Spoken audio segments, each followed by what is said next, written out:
Okay, time for another video here. Um, Gotta think about this for a minute. Okay, guilty. I should have made a video about what's behind me here. Oh, about 2 weeks ago, because that's when I picked it up. And since then, we've taken the doors off. First of all, this is a 1995 Jeep YJ.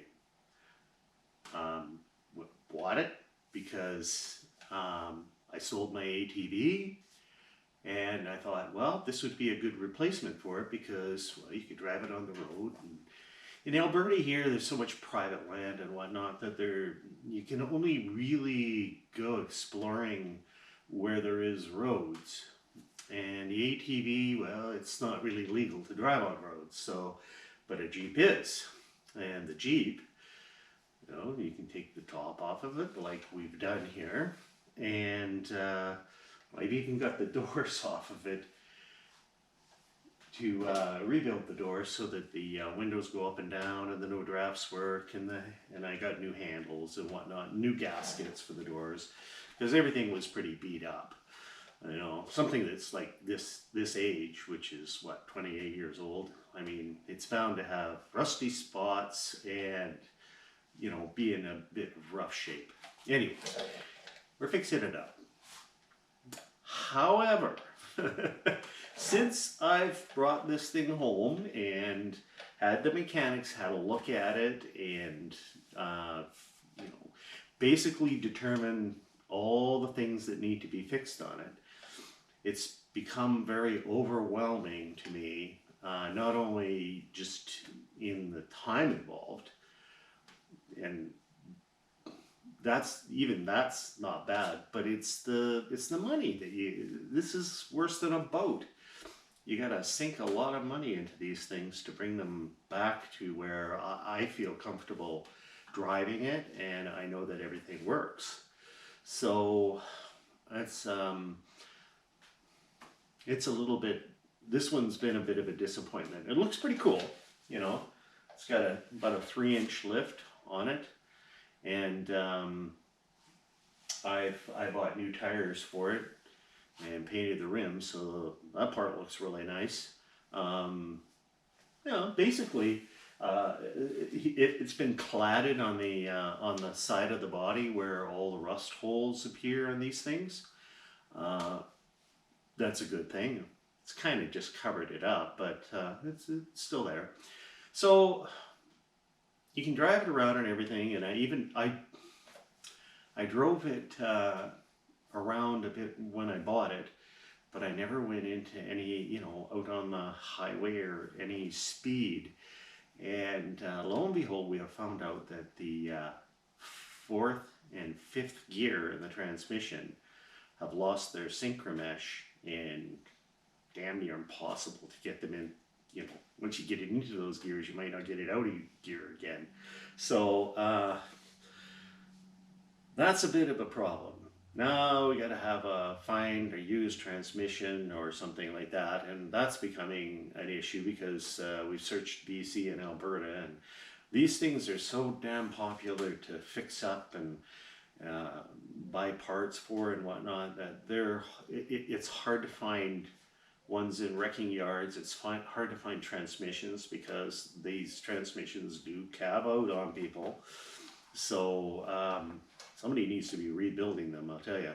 But then I've been told that, oh boy, rebuilt transmission, $1,500+ So anyways, I kind of was looking at what I needed to spend versus why don't I just get a better one and unload this one.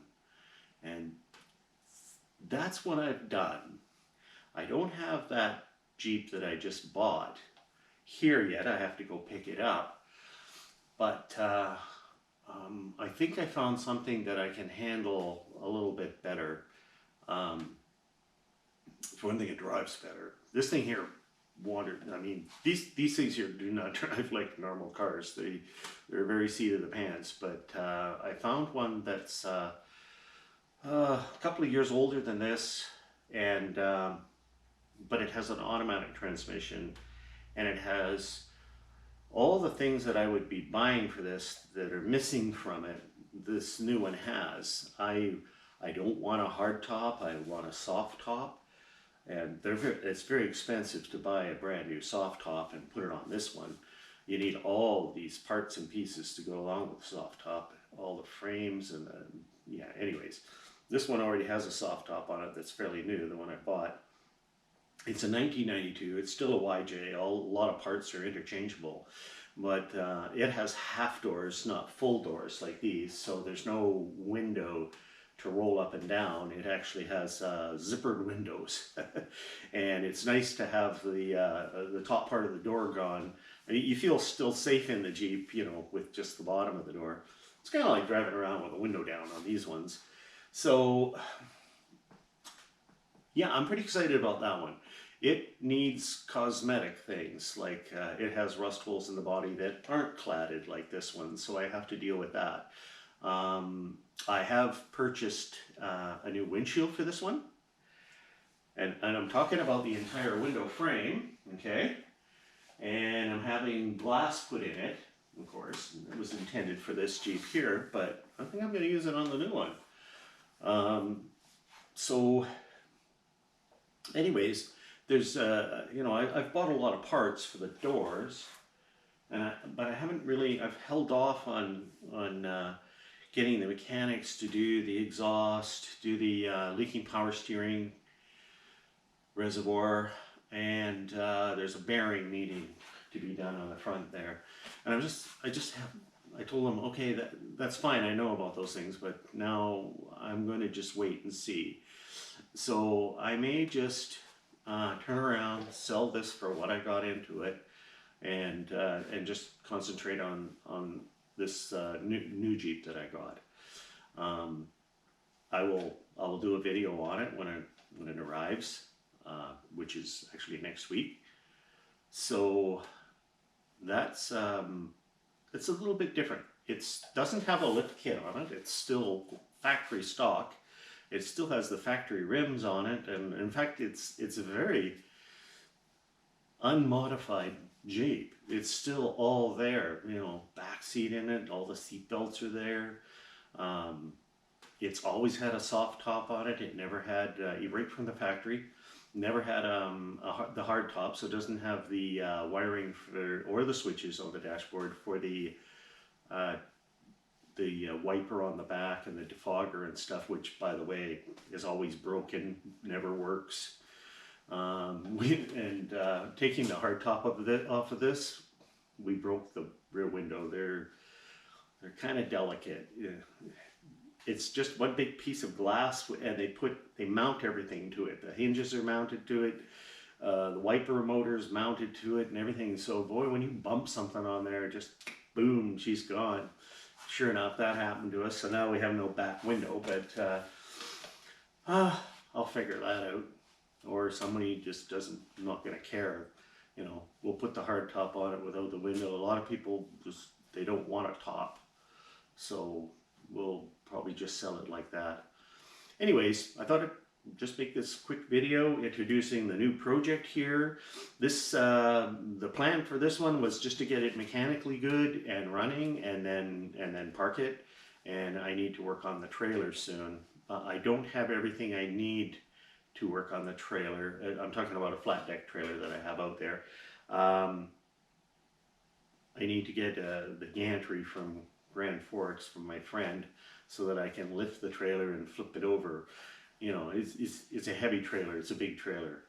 And even with help from my son, we're not going to flip the darn thing over like we did with a lot of the other trailer frames and stuff. Some of them I even flipped over myself.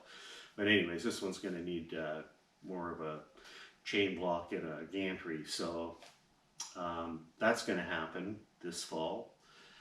And I also have one renovation thing to do in the house. But yeah, so this was going to be the cosmetic parts of this one here. were going to be later in the winter thing. I mean, you know, here it is. It's small. It fits in the garage. Well, I think we'll be switching gears and doing the new Jeep, which it needs some cosmetic stuff too. Not as much, not as bad as this one, but well, we'll work on that. All right.